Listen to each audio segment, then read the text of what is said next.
May kakalikutin ulit tayo, isang printer Epson L3210. So ang problema nito mga kalikot, na-power na natin siya. Tapos umiilaw itong dalawang red light niya. So may error itong printer na to. So ito guys, printer to ng pinsan ng misis ko. Tapos may nabili na pala tayong 4-pin na ribbon. Kasi chinek natin dun sa loob mga kalikot. May problema dun sa ribbon ng sensor ng kanyang encoder strip. So gas-gas na siya. Tapos may isang line na putol na. Kaya naka-ready na tayo. Mayroon naman tayong available. So ikakabit na lang natin mga kalikot. Kaya siya nag-iilaw ng ganyan kasi may problema dito sa 4-pin ribbon niya doon sa encoder strip. So bago natin kalikutin guys, shoutout muna natin yung mga sumusuporta sa ating channel. Lalo na yung mga nag-subscribe sa ating YouTube channel at saka sa mga nag-follow na rin sa ating Facebook page. Pati na rin yung mga nag-comment sa ating comment section. Shoutout natin si Richel Comon, Mark Dador, Marian Lagman Simon, Las MU, Darcy DS Legal Division, Rodolfo Santarita, Christian Mark Azores, Pikot Maisog, Mr. Lau, Bin Kundilan, PRHOA, Elizabeth Gutierrez, Rialyn Rafael Ayuban, Dayan Buhal, Estila Agcol, Iban Almasan, Malbar Civil Registry, Christopher Midan, Tolero Kilkil, Van Victor Baring, Joselito Gavilanga, Catherine Cahiles, Sheila Lianan, Rimrim Gaho at saka kay Ellen Peralta. So maraming salamat guys sa pagsuporta sa ating channel. Kapag bago lang po kayo sa aking channel, huwag niyo pong kalimutang i-subscribe ang ating YouTube channel. At pa-click na rin ang ating notification bell para lagi kayong updated sa mga bagong video natin mga kalikot. At saka huwag niyo rin pong kalimutang i-follow ang ating Facebook page. So tara guys, kalikutin na natin siya. Tara!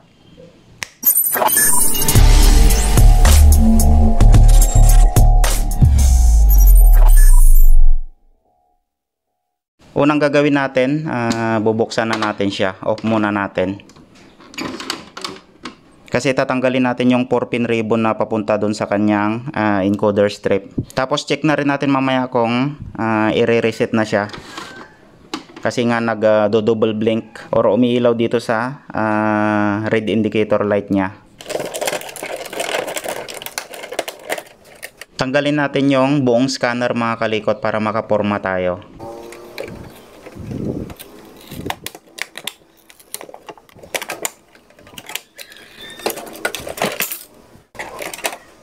Dito siya nagkaroon ng problema mga kalikot Ayan. So tumatama yung casing ng print head natin dito sa 4-pin ribbon na to. Ito yung tatanggalin natin mga kalikot. So ipapakita ko rin sa inyo mamaya yung kanyang damage. Kasi minsan nagpi-print naman to mga kalikot. Kaso nga lang kapag naunat na itong ribbon niya, bigla na lang hihinto yung ating print head. Tapos ayun, iilaw na siya ng red indicator light yung dalawa. So yun yung error niya. So, baklasin muna natin yung 4-pin ribbon mga kalikot. Kailangan din natin tanggalin yung pinaka-cap ng pickup roller para matanggal natin yung ribbon mga kalikot. Bali sundan nyo na lang kung ano yung ginagawa natin, kung paano natin tatanggalin itong 4-pin ribbon. Yan, tutusukin lang natin yung pinaka-lock ng cap ng pickup roller dito. Tapos slide natin na pa left. Yan, para matanggal. So wag muna natin iangat kasi may spring yan doon sa kabila. Tanggalin muna natin yung mga wire tapos yung dalawang ribbon dito sa kanyang board. Yan. Saka natin tanggalin yung spring dito na nakakabit sa sensor mismo ng paper sensor at saka dito sa cap ng pickup roller. Ayan, yung manipis. Saka natin tatanggalin ngayon yung cap ng pickup roller. Kaya wag natin basta-basta hugutin yung cap na to kasi nakakabit pa yung spring. Kapag ginila natin bigla yan mga kalikot, mababanat or hahaba itong manipis na spring na to. So masisira siya. Tapos dito ulit tayo sa harap mga kalikot. May lock siya dito. Pwede nyo siyang sikwatin, pwede nyo rin itulak dito sa kabila para matanggal natin siya. Tapos slide natin na pa right naman. So ito yung itutulak natin sa likod. Yung bandang right niya, yan yung itutulak natin bandang gitna. Bali, tanggalin na natin mga kalikot. Yan, tulak lang tapos slide na pa right. Yan. So natanggal na natin siya mga kalikot. Dito naman tayo sa kanyang print head. So kailangan ipagitna natin itong casing ng print head niya. So kung hindi nyo siya mapagitna, kasi nakalock siya dito, ikutin natin dito sa side, dito, yung gear. Ikutin natin siya para mawala sa pagkalock niya. Ayan. Bago natin tanggalin itong cap ng print head. So may mga lock siya dito sa side, tapos dito. Ayan. Tapos dito sa side. So natanggal na natin yung cap niya. Tanggalin din natin itong pinaka-plastic na lock ng hose. Yan. Tapos tanggalin natin yung hose. Yan, medyo i-direct na lang natin yung video kasi medyo puno na yung ating memory sa ating camera. Yan, nakalock siya. Tanggalin natin sa pagka-lock. Tigas naman nito. Yan. Ayan, natanggal na natin yung ink damper niya. Yan. So bali, tanggalin na natin yung 4-pin na ribbon. Tusukin lang natin dito para lumabas yung lahat ng mga ribbon. Ang kukunin lang natin mga kalikot, ito. Yung 4-pin na ribbon na to na pumunta dito sa side. Doon sa sensor mismo ng encoder strip. Bali, diskartehan nyo na lang kung paano nyo siya tanggalin. Tapos may double-sided tape siya. Tanggalin nyo lang sa pagkadikit dito sa malapad na ribbon. Yan, tanggalin natin. Kapag natanggal nyo na sa pagkadikit, pwede nyo na yung hugutin mga kalikot. Yan. So natanggal na natin yung 4-pin na ribbon. So ganun din dito. Ayan o. Tanggalin natin siya. So check nyo or i-video nyo, picturean nyo kung paano siya nakakabit bago nyo siya baklasin mga kalikot. Mamaya hindi nyo siya or hindi nyo alam paano ibalik, so yari tayo dyan. So tanggalin na natin dito sa pinaka holder. Yan, tulak nyo lang sa likod. So natanggal na natin siya. Tapos nakadikit rin yan mga kalikot, naka double sided tape.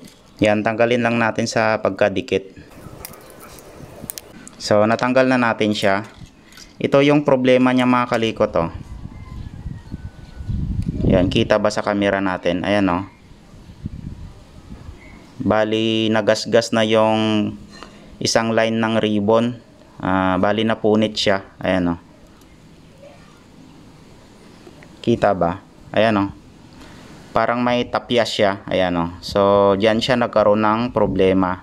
Bali putol na yung isang line na yan. Ayan. Kaya natin papalitan. Ito naman yung ipapalit natin. So bago siya. Ang gagawin natin dito mga kalikot, kung ano yung bend ng dating ribbon niya, susundan lang natin yung bend niya. Bali magsisimula tayo guys sa bend yung nanggaling dito. Yung pagkabaklas natin dito kanina, yung hinugot natin. Diyan tayo una mag bebend para mailagay natin. Kasi kung dito tayo una, dito sa bandang board, malaki yung sobra niya dito. So kailangan dito tayo magsisimula mag-bend. So ito yon. Ito yung hinugot natin dito sa sensor. Gagayahin natin yung bend niya mga kalikot. So diskarte nyo na lang din, at least may gabay tayo. Ayan. So kung ganyan siya, sundan nyo lang din pati yung contact ng pin. Yan yung susundan natin. Yung pagka-bend niya. Yan, ganyan. So may putol siya dyan. So diskarte nyo na lang yan mga kalikot. Yan. Madali lang naman. May guide naman kayo itong video natin. So naka-bend ulit na ganyan. Yan. Sundan lang natin. So nag-bend ulit siya ng ganyan. Tapos nagganyan siya ulit. Ayan. So okay na tayo dito. Ayan. So ito na yung bend natin. Ginaya lang natin yung dati. Ngayon, wag muna natin i-bend dito sa kabila. Basta dito lang tayo mag-uumpisa sa may casing mismo ng print head. So ito na yung na-bend natin. Ngayon ikakabit muna natin dito sa sensor ng encoder strip. So ikakabit na natin siya dito sa may side na to. Masisilip nyo naman yan mga kalikot kung saan siya nakalagay. Kung baga bago natin hugutin dito para sigurado, check nyo yung kabitan niya dyan para alam nyo rin kung saan ibabalik. Check nyo rin yung contact niya dito mga kalikot. Tapos yung paglagyan niya doon, baka mapagbaliktad natin na ganon. So mag-i-error pa rin yon kasi hindi nakakabit yung contact niya. Ito. Yung contact niyan mga kalikot nakaganyan. Palikod. Nakaharap siya dito sa likod. Yung contact niya, paganyan siya. Hindi pa ganon. Yung itong kulay blue dito sa bandang harap. Yung contact niya sa likod. So, ganun lang mga kalikot. Kaya nga, kapag tinanggal natin yung mga ribbon, kapag may mga tinatanggal tayong mga parts, check nyo muna bago tanggalin. Para pag ibalik na natin, mas madali na lang kasi alam nyo nang ikabit. Technique pala natin mga kalikot para mas mabilis natin mailagay yung ribbon. Tanggalin muna natin ito, yung side cover nya. Ay, naka-screw pala. Tanggalin muna natin tong side cover nya. Yan, para mas madali natin maikabit yung ribbon kasi dito maliit lang yung space nya, hirap ikabit. Kaya tanggalin natin ito. Tapos yung casing ng print head nya, yan, ilagay natin dito mga kalikot sa pinakadulo. Yan. Para mas mabilis na lang natin maikabit dito kasi mas malapit na siya. So ganun yung diskarte niyan mga kalikot. Ngayon ikabit na natin yung ribbon. Kailangan may tweezer din kayo para mas madali natin maikabit. Ayan, so nalagay na natin. Tapos ipagit na ulit natin yung print head mga kalikot. Or yung casing ng print head. Ayan. Tapos kung ano yung bend niya kanina mga kalikot, yun din yung susundin natin. So nakaganyan siya. Ito kasi, itong pinakatupi na to, maglalak siya dito. So nakaganyan siya mga kalikot oh. Kasama siya sa mailak doon sa malaking ribbon. Ayan. Naka-form na siya dito sa malaking ribbon. Yan, so iganyan natin. Ipunta natin dito sa pinakagilid yung casing ng print head. Tapos ang susundin ulit natin na bend mga kalikot yung pinakamalaking ribbon. Yun, bakit nag-lock siya dito. Ayan. Ito yung susundin natin na bend, itong malaking ribbon. Kung saan siya nagtupi, doon rin natin itutupi. Kaya nga mas maganda kapag inuna natin dito sa sensor nya bago dito sa papuntang board. Para kung ano yung sobra niya dito, kasi may mga sobra to mga kalikot. Kahit may sobra siya dito, okay lang kaysa magsobra siya dito kasi walang space dito. Ganun lang yung diskarte mga kalikot. Ayan, susundan lang natin. Kailangan parehas yung haba niya dito, yung pagka-bend niya papunta dito sa natupi na to. Ayan. So diskarte nyo na lang. Pwede rin mga kalikot gumamit kayo ng tape para mas madali. Tatanggalin nyo na lang kapag natapos nyo na siyang na form or natupi lahat ng ribbon, yung ganyan no. So mas maganda lagyan natin ng tape. Kuha muna tayo ng tape mga kalikot. Bali electrical tape yung gagamitin natin para ma-hold nya lang, para maganda yung pagka-bend ng ribbon natin. Wala siyang awang. Ayan, tatanggalin rin natin yan mamaya. Medyo namamaos na yung boses natin kasi masyadong malamig. Lagyan rin natin dito sa gitna, tapos sa dulo. Para wala talagang awang yung pagka-bend ng ribbon natin. para sasabay siya dun sa malaking ribbon. Ayan o, wala siyang awang talaga. Lalagyan rin natin dito sa pinakadulo.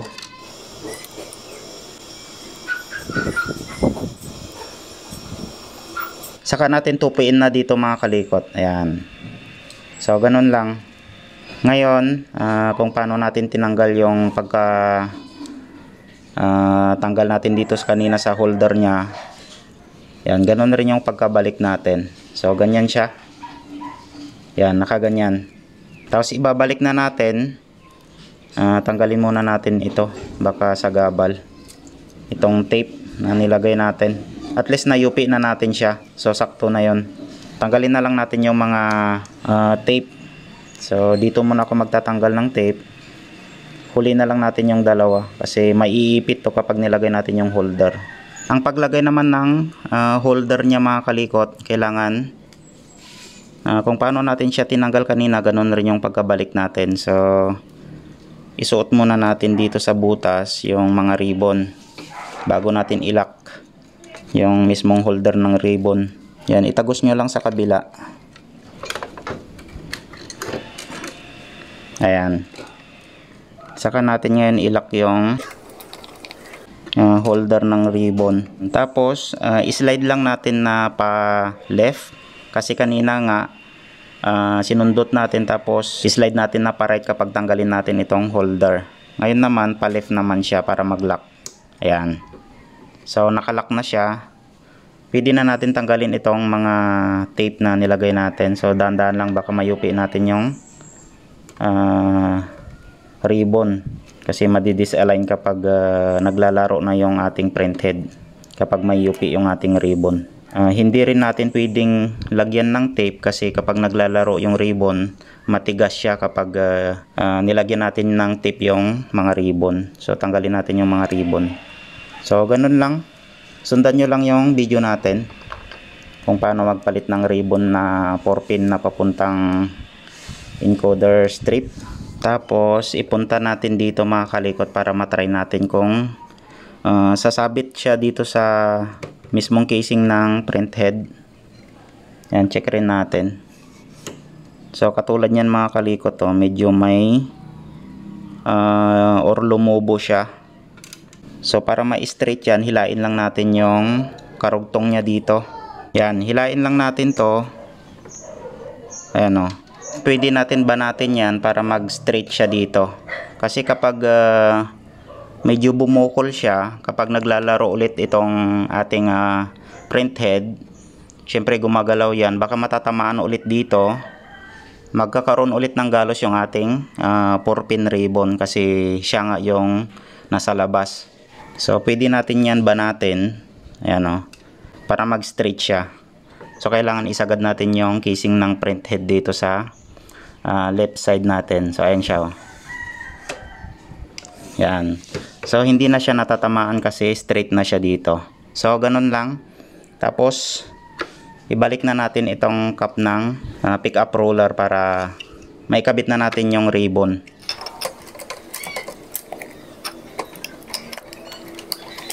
Tapos itong cup ng pick up roller mga kalikot, kapag ilak natin siya, slide naman natin na pa left natin kapag nakatalikod dito or nakaharap sa atin yung cup. Ayan. Next na ilalagay natin yung tinanggal natin kanina na manipis na spring. So check nyo rin kapag tinanggal nyo ito mga kalikot, check nyo kung saan nakakabit para pag ibalik na natin, alam nyo rin kung saan nakakabit. Ayan. So sa side na yan, dito sa cup na to, dyan siya nakakabit. Tapos nakakabit naman siya dito sa pinaka sensor ng paper sensor. So nalagay na natin siya. Ito guys minsan kasi may sobra talaga yung haba ng ribbon ng kanyang encoder strip. Kaya mas maganda talaga unahin muna natin dito na ikabit sa casing or sa sensor ng encoder strip bago dito, para kung ano man yung sobra dito sa dulo, okay lang. Okay, so ikabit na natin yung mga ribbon. Yan, punasan natin. Kabit natin una yung malaking ribbon, tapos yung maliit na ribbon, tapos yung sa motor niya or sa dynamo. Yan, kabit na natin yung 4-pin ribbon. Tapos itong motor niya. Yan. Yan, doon ulit tayo sa harap. Kapag nagbago naman dito mga kalikot, pwede nyo pa yan hilain dito. Sa may likod yung 4-pin ribbon. Para maganda talaga yung pagka-kuan niya. Yan o. Pagka-bend. Yan. Pwede natin yan hilain para mag-straight siya dito. Ayan o. So, okay na siya. Yan. So, hindi na siya natatamaan. Ilagay na natin yung screw ng cap ng pickup roller. Yan. Okay na tayo dito sa kanyang mga ribbon. Ibabalik na natin yung damper. Punasan muna natin.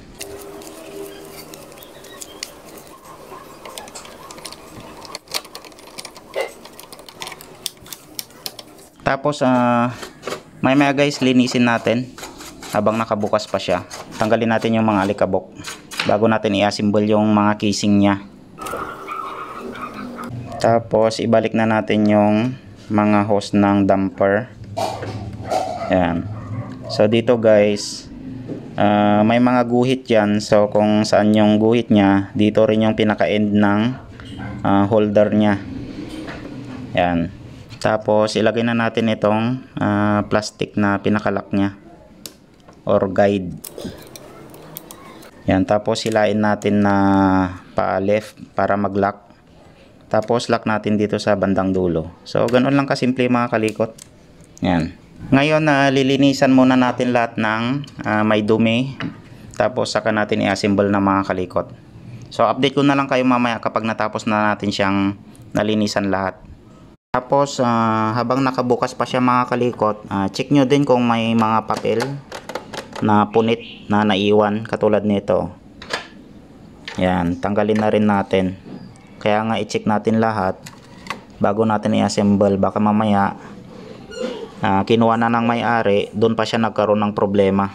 Bali mag visual check muna tayo kung ano yung mga natanggal or may mga dumi pa. Yan, ikabit na pala natin itong protector niya. So ito yung una natin ilalak.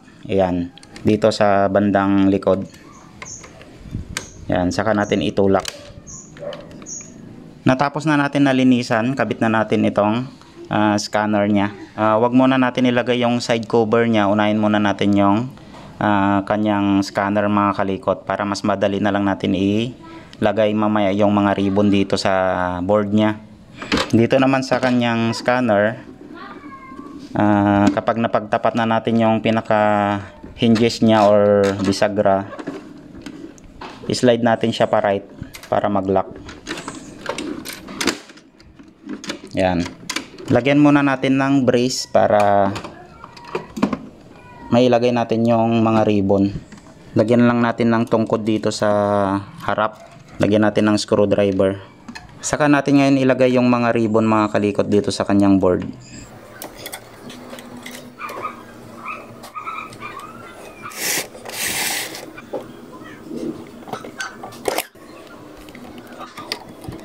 Saka natin ilagay yung kanyang side cover mga kalikot.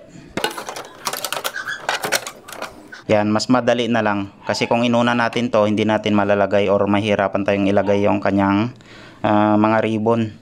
Tapos ilagay na natin yung screw niya dito. Tapos ito mga kalikot, share ko rin kung paano natin siya ikabit para mas madali. Itulak nyo lang ng ganyan, yan, habang ibababa natin siya. Yan. Tapos kusa na yan na maglalak. Yan, kung ibaba natin ganyan. Okay, so try na natin. Check natin kung mag-red blink pa siya. Tag na natin.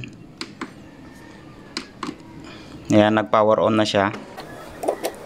So, i-check natin kung magre-red blink siya. Tapos, mamaya check rin natin kung malapit na siyang i-reset. I-reset na natin para isahan na lang. Baka mamaya kasi sa kakagamit nila kasi nga may error, malapit na pala siyang i-reset. So syempre pag ganun, mapapahiya tayo sa may-ari, kakakuha lang nila, may problema ulit. Ayun guys, oh, di ba? Hindi na siya nag-red blink. Hindi katulad nung una, kapag i-power natin, magre-red blink kaagad siya. So ito hindi. Yan, off ulit natin. Check ulit natin kung magre-red blink siya. Antayin lang natin mag-stable yung power indicator niya. Ayan, nag-stable na siya. So ayan mga kalikot, oh, hindi na siya nagre-red blink. Ngayon, try na natin. I-plug na natin sa ating laptop. Try na natin. Para ma-check na rin natin kung malapit na siyang i-reset. Yan, i-default muna natin. Tapos, i-head cleaning muna natin kasi tinanggal natin yung ink damper niya kanina. Baka nawalan ng ink doon mismo sa damper. Tapos, papunta doon sa kanyang print head. So update ko kayo mamaya mga kalikot kapag natapos na siya nag-head cleaning. So at least hindi na umiilaw yung dalawang red light. Pagtapos niya mamaya mag-head cleaning, try natin mag-nozzle check para ma-check rin natin yung print out niya kung kompleto lahat. So kung okay naman lahat, check natin kung pwede nang i-reset. Ayan, so check natin yung print out niya. So medyo may problema sa kanyang magenta. Ayan, oh. So bali ayusin ko muna yung kulay niya mga kalikot. Tapos kapag okay na lahat, update ko na lang kayo. I-cleaning ko muna. A few moments later. Update tayo mga kalikot. Bali nag-isang print na tayo. Ayan, kompleto na yung pattern ng kanyang kulay. Ang ginawa natin mga kalikot, nag-power cleaning tayo tapos isang head cleaning tapos nag-nozzle check tayo. Ayan, naging okay na siya. Ayan. Try ulit natin para at least makita nyo rin. Mag-nozzle check ulit tayo mga kalikot. Tapos mag-print rin tayo mamaya ng colored. So ayan yung pattern ng kanyang kulay. Kompleto na siya. Ayan. So yan naman yung colored natin mga kalikot. Ayan, so okay na. Ayan. I-check pa pala natin mga kalikot kung baka malapit na siyang i-reset. I-reset natin siya kapag mataas na yung percent ng main pad counter niya.